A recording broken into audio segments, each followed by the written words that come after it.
Au moment de prendre nos responsabilités, nous avons demandé à ces maîtres de quitter les lieux. Les forces armées sont en train de faire leur travail. La guerre contre les Rwandais, nous allons l'emporter. Tous ces territoires conquis par ce dernier seront repris sans aucune forme de négociation. Bonsoir, bonjour. C'est Congo News 24.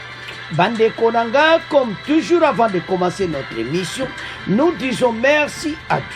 Nous disons merci à nos chers abonnés et téléspectateurs qui nous suivent partout dans le monde et en RDC. Bande Konanga, soyez les bienvenus. Une chère téléspectateur, on va commencer cette émission Bandeko. Obalubake Yindi. Dossier à Est. Message à ministre de la Défense. Et puis, la décision Mokonzamboka pour récupérer l'ESA RDC sous Chico Chitambo. Bandeko match za kosakanati. Alors, wana ezalaki premier pour yoka ba détail ndenge nini Kigali a parvenu kokota militairement dans les terres de Nandi. Deuxième point chez téléspectateurs. Obalubake Yindi. D'abord la reconquête, Wanadia eza en tête, et puis Tokoyoka, Bandekonangai, match Zamobulu, message de Traoré, ce qui se passe à l'est de la RDC. Exactement, ozo lekepa na biso, Bokoyoka ndenga za ko expliquer yango, match Zamobulu, Bandeko, Batoyo, bazo vivre en mikolo. Pour makabiwa azolo ba polele pa na bango. Bokoyoka. Alors, bana mboka, Kagame, oyoka kadomir, makamuna ye, Afrique mobimba, en tout cas Samwe. Alors, tous à la connecter, peut-être développer une émission. Chers téléspectateurs, émission Nabise Bandi, et commettant tout cela ensemble, ma solo yamboka. Bandeko, toko bande émission, yo directement, parce que c'est une mission spéciale, ce qui se passe à Est de la RDC. Alors, toko banda d'abord sur ndenge nini bakonzi baza ko travailler na task force na biso pona ko récupérer ba territoire. D'abord, ba territoire oyo déjà ba bandi ko récupérer yango foto fungola miso bandi ko tolanda très bien. Au 1er juillet 2024, aux à droite en AC, il y a ministre de la Défense Makambaloubi. Les FARDC sont neutralisés ennemis en blessant plusieurs autres avec récupération des localités Kasenyi, Kinigi, Kawele, Kalonge, Kaniro, Rukofu et Boufaransa, ministre de la Défense. Un village, Oyoto Botoli déjà, tant que Tozo Kena Bangoto Botoli village. À ce sujet, Guy Kabombo m'invite à préciser que les opérations de contre-offensive pour la défense du territoire national par nos forces de défense et de sécurité se poursuivent face à l'armée rwandaise et ses supplétifs terroristes M23 dans les territoires de Massissi et Rutshuru Nirangongo au Nord Kivu. Makamo gouvernement Kati, bon kantate keto lali pongi, bande kotolanda très bien. Et te batoyo bandoki à Congo, taba monito banoko récupérer ba territoire, ba yena trêve oyo. Mais FARDC, azama yele nabang. Au 1er juillet, les FARDC ont repoussé une attaque de l'armée rwandaise de ses alliés dans la localité de Kaniro. En chefferie de Baoundé, on neutralisé 4 ennemis. Et la même date, notre armée a récupéré les localités suivantes. Auto Tangina titre, Kasenyi, Kinigi, Kawele, Kalongo, Kaniro. Taba récupérer mon nyoso. Batu oyo. Yatu atolo ba ke bazana ba problème na bango, mais bazome mango e panabiso. Alors, maintenant il a déploré l'attaque du centre d'examen d'État. Oyo batu ba détruire yango le 27 juin. Alors, ces alliés causant la mort à plusieurs finalistes et autres blessés. Donc, botala basati na biloko ba crime oyo yango obolanda ki Chico Chitambwe et ba crime toujours eza documenté. Ces gens et kosuke la bango mabe Kagame et ses alliés. Alors, bana mboka tanto otala makambo nyonso situation à l'est et Zamakamu Menene. Alors, ministre de la Défense, à telle situation, tozo le Kanango, en tout cas, tozo comprendre vraiment que Batu Oyo, ba yepena contre Mboka na biso. Alors, notre armée, ba telemi na position Moka Makasi, était to avancer Mboka. Parce que, maintenant, sozo mona, on a botalaka Chiko Chitambouite. Azako, c'est une préparation, et opération. Yango wana na bango bazomela mo agi aza ko enseigner bango pona makambo oya mboka. Alors, armée na biso baza déjà na point moko ya avancé. Mais loko nezo zong sa mboka na biso sima. Ezali biso moko changement de mentalité il faut ezala. C'est dans le quotidien makambo tanto Hollanda, tanto tala biloka comment conquérir makambo eza bande ko comprendre que nous avons un dossier sérieux. Ministre de la Défense a ekokutana na Chiwewe. Wato kome na pona. Tango bakutani, bavande ensemble, wana ezali, jour na ye oya bandaki boulot, aza ko expliquer na bango nyonso ba autorité militaire bavandi. Ko yebisa bango programme penda oyo ya gouvernement bazanango na niveau ya armée. Alors, Chiwewe na ye ministre de la Défense, bango mena ba telemi pona mboka ekende liboso. Alors, en cette situation, bango tout bazalaki ensemble na réunion wana. Donc, message au comprendre clairement était bitumba et kubanda nango. Pays oyo to telemi pone intérêt ya mboka. Les osenga armée na biso bazala ensemble pour to benga na cet ennemi oyo azakat na biso o azako tchamubul na kata mboka na biso. Alors, Guy Mwadamvita alobi mena que attaque armée et comme pena il faut avancer que bateau nyonso o balimbo kanabiso te to terroriser bango. Voilà programme oyo. Alors wana situation oyo ndenge bomoni ministre de défense a telemi tokoyoka extrait oyo. Et qu'on reportait ce qui s'était passé dans la défense, le gouvernement s'est avancé. Bon, après tous les cas, maintenant, dans la revue de la presse, Toyoka Chibo Chitambo au front, ndeni tozo kende, na bandokia Congo Oyo, les Américains et les Français sur Makambo Oyo, Bango Bapesi Yamboka. Alors, Tolanda, en tout cas, Oyo, et sur le Canada Est, bongo to avancé na ba réunion fati ya salaki na ba chef militaire na biso tolanda ba réunion oyo bongo to avancé na deuxième partie à premier point. C'est de très près que la situation sécuritaire dans l'Est de la République démocratique du Congo est suivie à la présidence de la République. Près d'une semaine après la réunion du Conseil supérieur de la Défense, le chef de l'État Félix-Antoine Tshisekedi Tshilombo a réuni autour de lui ce vendredi 5 juillet 2024 la première ministre, chef du gouvernement, le vice-premier ministre, ministre de l'Intérieur et Sécurité, le vice-premier ministre, ministre de la Défense, la ministre d'État aux Affaires étrangères et le ministre de la Communication et Médias. Cette réunion stratégique a passé en revue un certain nombre de sujets parmi lesquels la trêve humanitaire dans l'est du pays, telle que proposée par le gouvernement américain pour permettre une intervention sur terrain.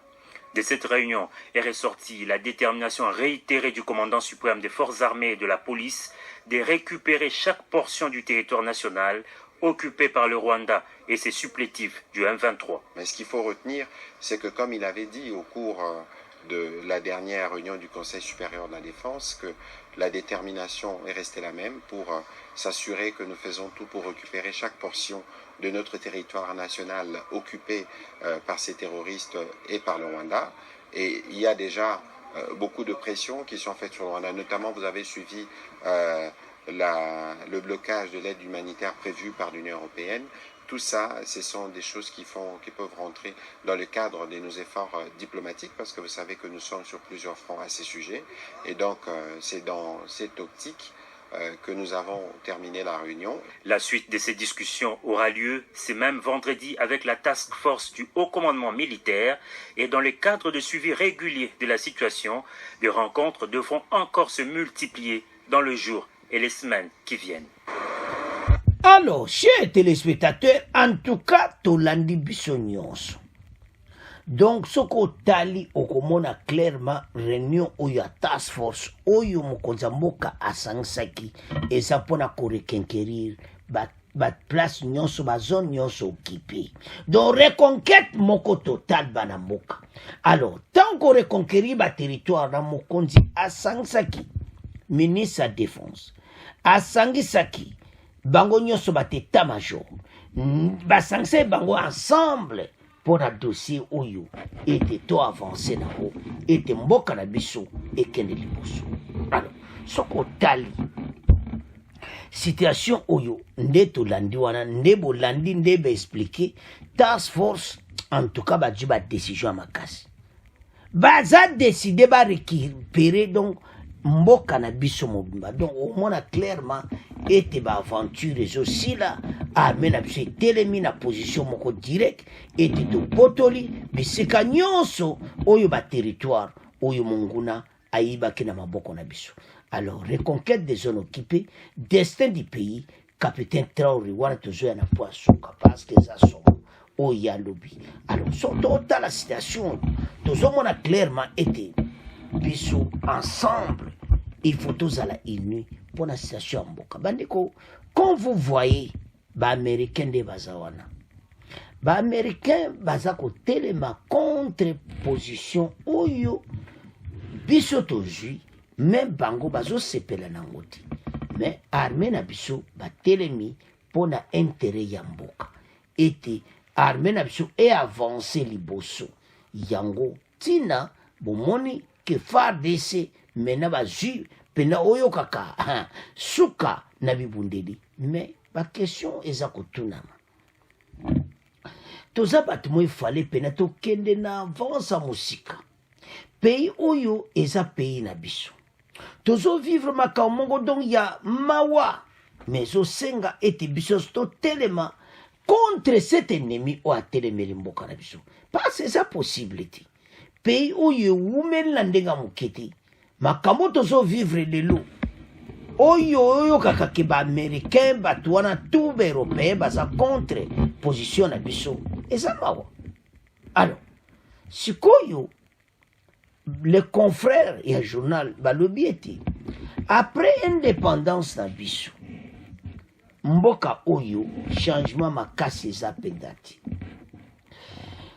yango bomoni ke batelemi sur cette position ya mboka. C'est dans le quotidien Le Phare pour les confrères de ce journal la 64e anniversaire de l'accession du pays à la souveraineté nationale et internationale et une fois plus passé dans la méditation. Pourquoi les questions de la méditation? Autrement, ça serait une insulte à la mémoire des compatriotes civils et militaires qui meurent chaque jour pour la défense de la patrie. Explique-t-il, dans la tonalité du message du président Félix Tshisekedi Tshilombo, on peut encore lire dans le phare que tout le monde a ressenti combien de fois les chefs de l'État étaient vrais par une guerre injuste imposée au peuple congolais par le Rwanda en s'appuyant sur les faux alibis. Donc Rwanda a mené guerre oyo na ba système moko oyo kakasomo batu oyo tout o baza impliqué na makambo oyo o mona ke bato bakosi biso mingi. Kigali a réussi à pénétrer militairement dans les terres de Nandi en RDC.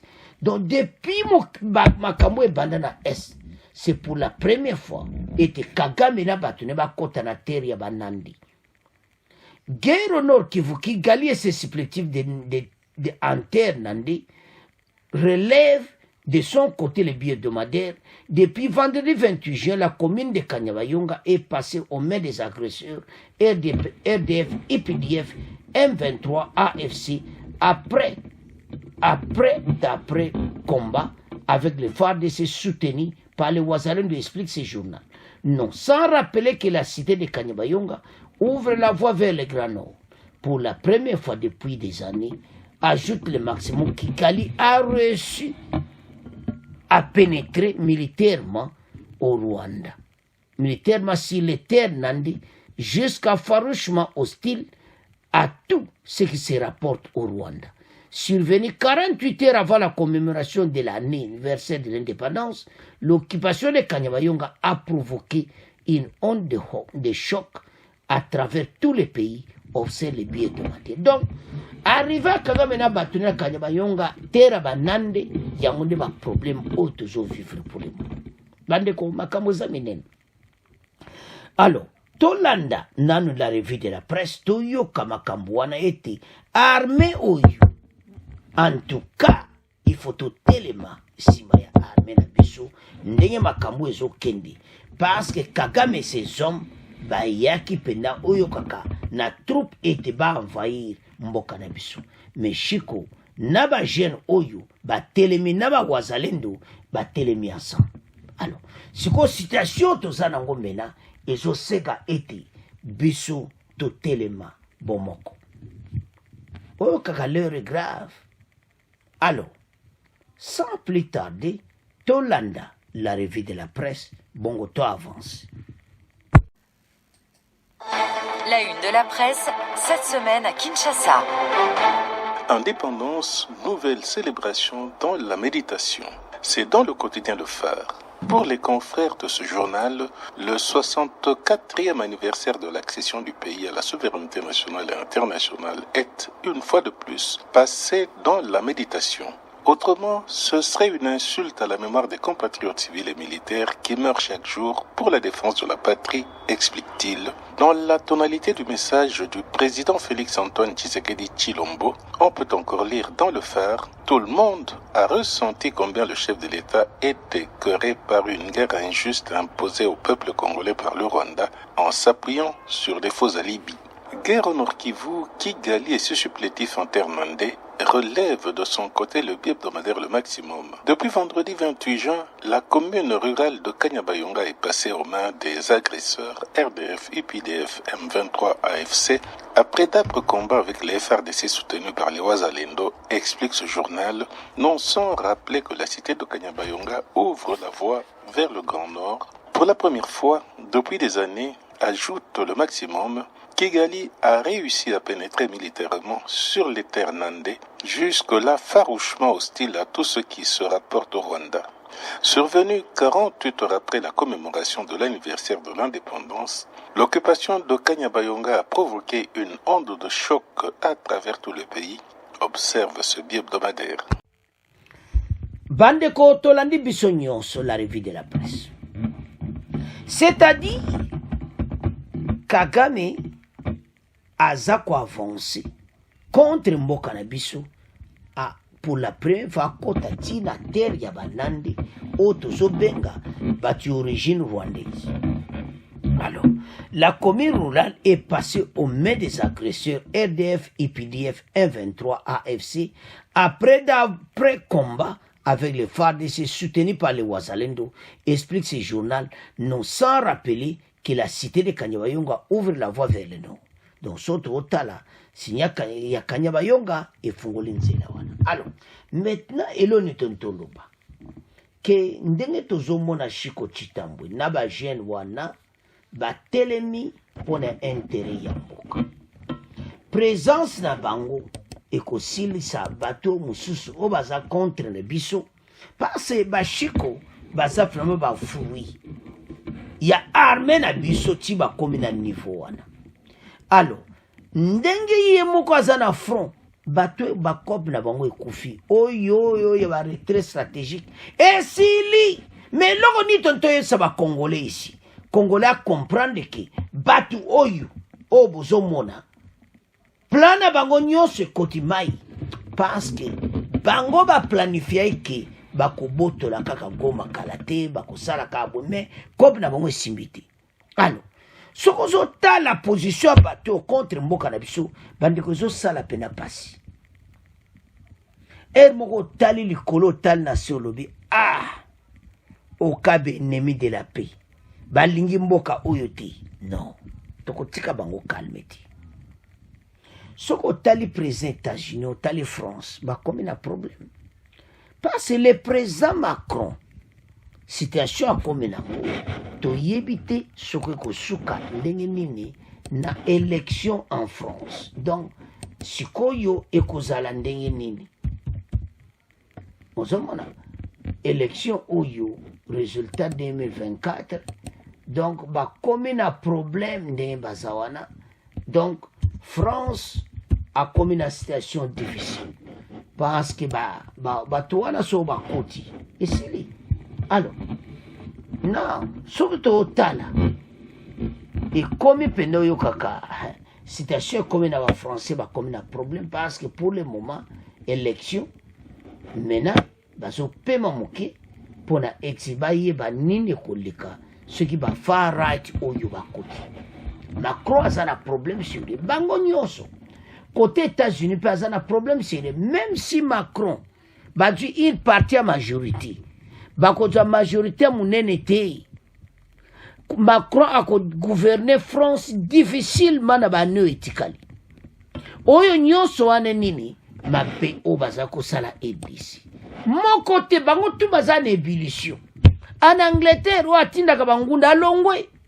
Aux États-Unis, bon là les États-Unis mikolo yo na propagande bango ba démocrate ko bazolinga lisusu nani a likati balingi Biden a posé te balingi la dame vice-présidente Harris a passé donc monge za partout aux États-Unis donc makila ba congolais au sala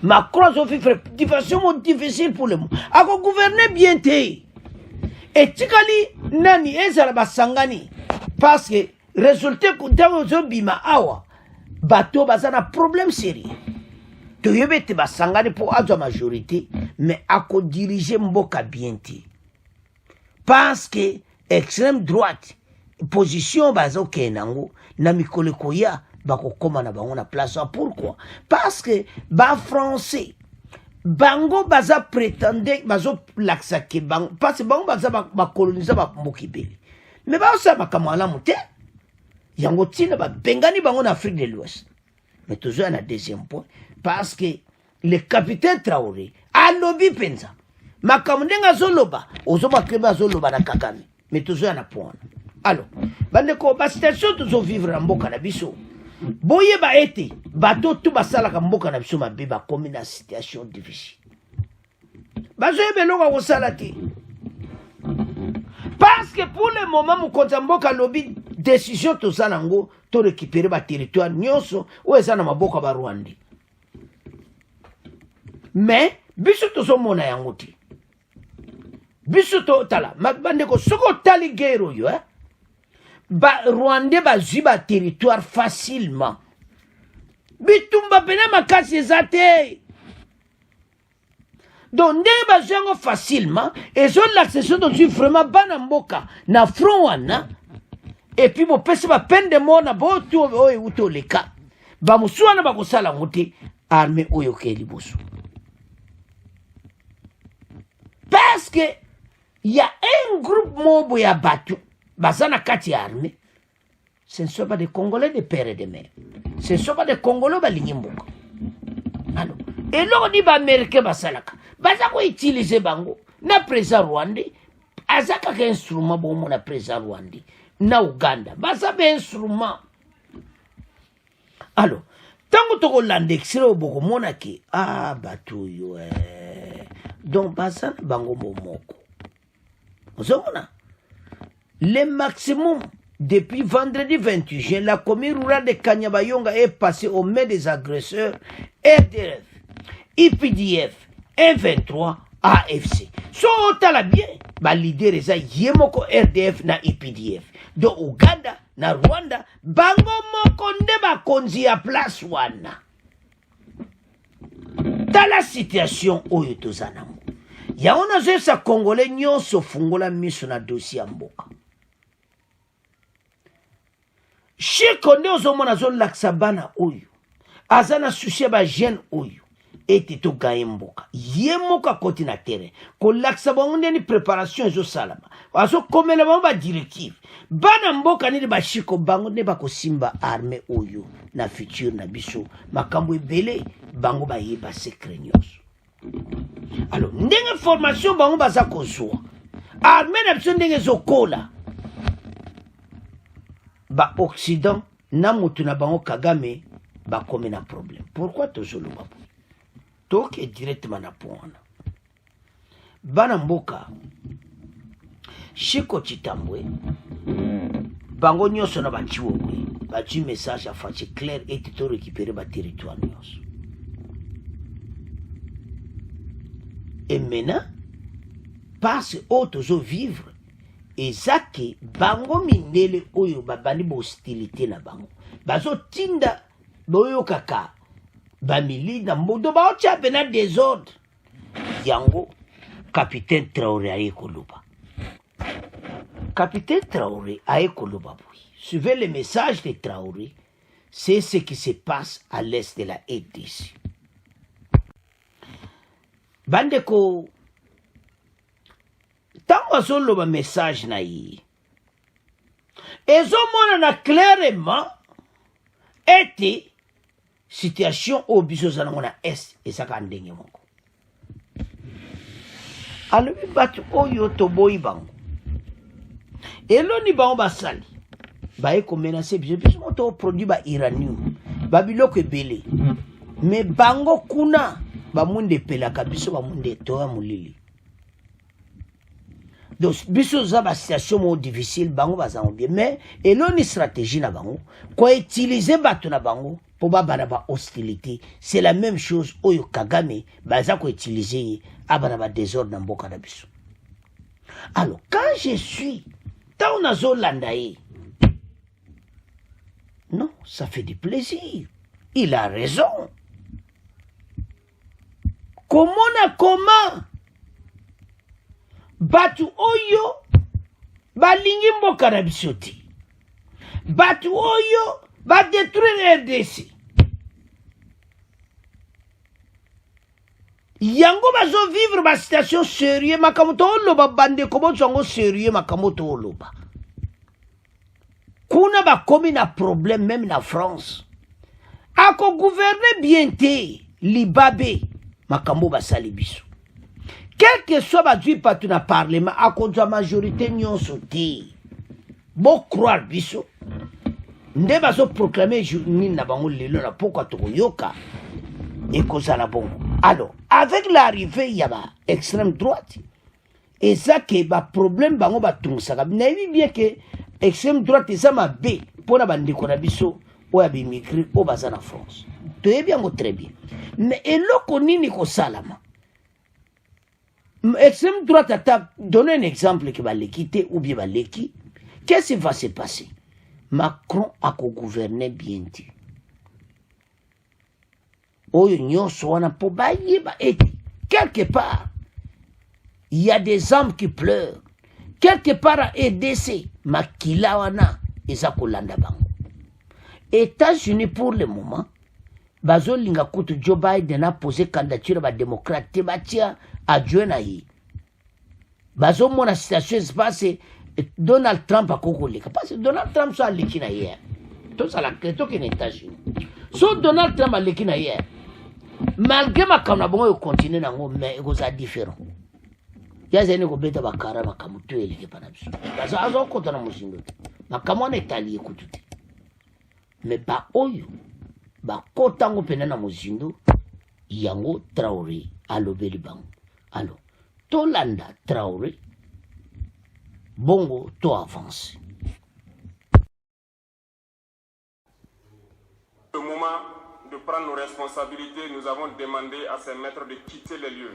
Pourquoi ne veulent-ils pas partir? Lorsque nous prenons le cas du Niger, depuis plus de 40 ans, certains pays exploitent l'uranium pour produire de l'énergie chez eux. D'Ottawa jusqu'à Paris, les rues sont illuminées, c'est la lumière. Mais au Niger, c'est l'obscurité qui nous est servie. Lorsque vous partez dans nos États, Nos sols sont troués de toutes parts pour rechercher les métaux précieux tels que l'or. Mais souvent, il n'y a même pas la moindre route accessible pour atteindre les zones où ils exploitent l'or, encore moins certains services sociaux de base. Voilà pourquoi nous avons décidé de nous révolter et de prendre le destin de nos pays en main. Il y a bien d'autres exemples. Mais lorsque nous avons décidé ainsi, eh bien, nous avons été approchés par certains esclaves de salon pour nous passer le message de leur maître. Parce qu'ils avaient créé cette sorte de chaîne polymère qui se relève à la tête de nos États pour les servir. Et nous sommes venus briser la chaîne. Et c'est inconcevable pour eux.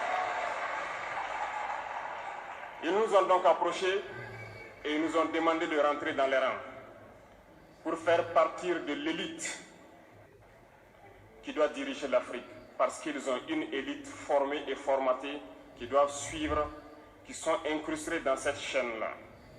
Nous avons refusé de rentrer dans leur rang. Et dès lors, les hostilités ont commencé. Et ils ont fait fourvoyer dans nos zones plusieurs mercenaires, des formateurs. Les agents sont descendus dans le Sahel pour espérer mener des attaques barbares, lâches contre nos populations, espérer les révolter. En plus de ces attaques sur le terrain, les attaques communicationnelles, la manipulation, la désinformation battent son plein dans leur rang. Alors, chers téléspectateurs, Tolandi Ndenga Lobina Batu Oyo. Batu Oyo va déranger Mboka na biso na ndenga mukite. Batu Oyo va tche désordre na Mboka na biso na ndenga mukite. Ils ont créé des désordres dans Mboka na biso. Oh, tozo vivre na Est. Eza malamu te. Yango tia toyesa Congolais to réveiller to lamuka. Tozo vivre situation moko complexe. To doit destiner à mboka. To bengana tous ses ennemis. Oh, bazo tia mboka na biso mobulu. Qu'elle quitte notre pays.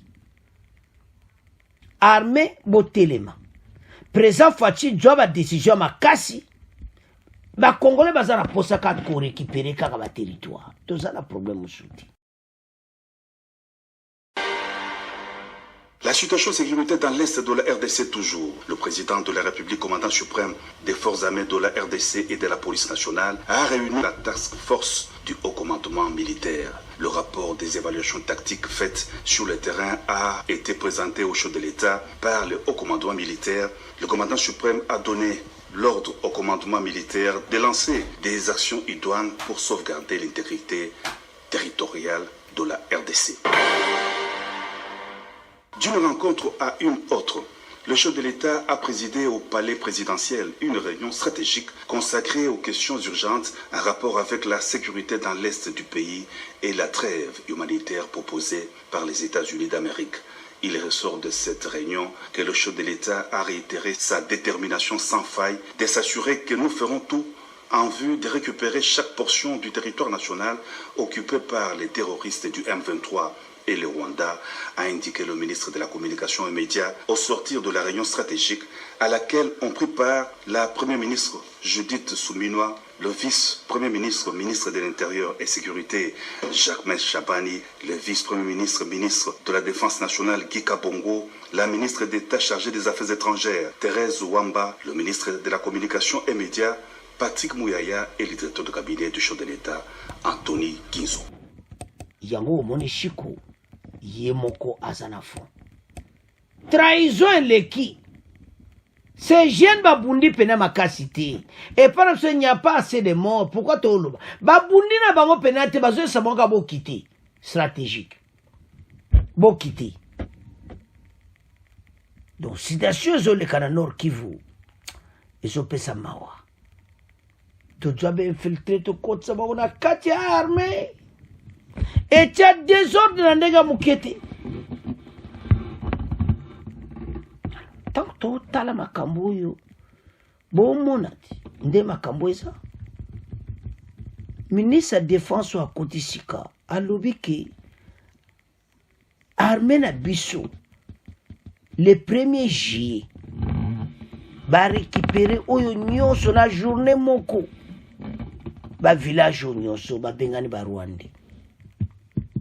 Mais eloko siko eza très important stratégie pour na ko récupérer ba grande ville oyo yango shiko aza na opération kuna na Nord Kivu. Mais tozo vivre ba situation un peu compliquée na Katamboka. Mais so senga ngana yo to comprendre. Ndenge to landi capitaine Traoré. Poso monati albito ben bato so bengani bango batinde lo hostilité batindo ba désordre bitumba me biso to CDT. Lelo basali trêve wana basala mponani. Mais basala ba cop na bango. Mais président Rwandais na Uganda ba yebela armée na bisesa kokola. Ba yebela ke Congolais na sa motema yebi ke bango mibale baza be instrument ya Occident pona ko détruire mboka na biso. Ba lingi mwana mboko sommet de l'état ti. Depuis Fatia j'ai décision ko défendre mboka. Aboye ko kosola na ba M23 bango baza na kanda. Tala l'air bazo yila biso accord à Luanda. Accord à Luanda bozo na ngona l'air ko sala nini. Congolais la mukako bozo bona te. Alors bana mboka en tout cas situation dozo vivre et senga Congolais nyonso à comprendre été mboka eza menacé situation dozo vivre eza pena mobulu peuple aza ko souffrir maintenant ba continuer ba vraie décision na temps oyo ya ba trêve et puis bala la politique parce trêve oyo mutu nyonso azoloba ke za po ba kotsa ba sa ba cop na bango ba cop wano ba ko sala to landi wana Traoré lobini alobi ka tango boyi kaka bato oyo ba yelo ba hostilité ndenge na ne ba kotseli yo be infiltré ba kotseli donc bango ba ya batu na bango za lokola ba président Rwanda donc mutu na bango penza oyo azotiela bango ba désordre pa na biso comme ça bango ba avancer na makamo na bango. Mais ba yeba ete kaka ba jeune bozoma ba shiko avenir na bango na EDC kozala brillant donc oyo kaka eko briller na futur bango ba so vivre ce qui se passe na mboka na biso bango ba yebi déjà que mboka il y a un groupe à bateau bazo menacer mboka bango pe ba kotikati ya omoni ba shiko pe na ba telemi ba yeba secret président Rwanda mais kalate président Rwanda na ba Uganda ba komona ya oto so ba Congolais que situation est confuse bisonde tous à la l'aise oyo kaka to reconquête oyo kaka ya Ruchu donc reconquête wana Nord Kivu ezo salama le plus tôt possible tous a menacé soko zotala mboka na biso le mo vandi okoloba oka RDC na biso ba osala et c'est vrai balingi totamusa mboka oyo te bolandi Traoré alobi bato baza mabe soko benga bayelo ba hostilité ndenge na ndenge yango biso tozo vivre na est bayeli biso pena bitumba poka nini totosa oya bango tande bakwesi Libye motema na bango esepeli balingi te ba pays africain telema mais mon appelle ça faute na bato na ba pays ba président na biso moko. Pourquoi confier totalement à bateau? Hein? Bateau balingi na bango bisuti. Ba jeune Traoré ba telemi na avenir pe. Boko mona pa na biso. Un jour ba shiko chitambui bateau nyonso ako telema pe pona mboka. Na makambo ebele. Diango politique oyo États-Unis ba yana ngo pa na biso. En tout cas tout faut de kolango très bien. Nebi que mokoza mboka zo jouer très bien na bango mais en tout cas toi comme na point moko ke bateau pena dégage parce que nous sommes un pays indépendant basa ko pesa biso mibeko fati fa bana boya mibeko na bango parce on peut pas continuer comme ça avec bateau basa bateau babé il ne nous aime pas Voilà les 100 laisse eza kotanga. Mais bango kuna bataka be intérêt na bango na président rwandais. Mais qui vivra verra. Pas c'est biso betolalité. Nous sommes là. Situation to vivre à l'est, non. Ces gens, basali biso mabe ya mingi. Ba détruire mboka na biso na ndenge ya mokiti. Nous sommes là.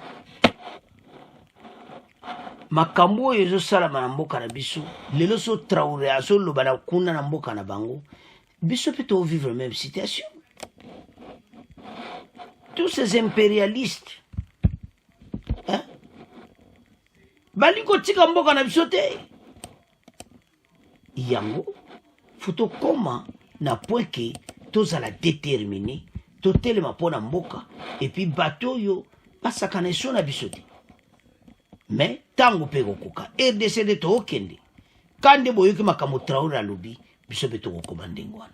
Alors bana mboka c'est à ce point que comment clôturer mission la mission.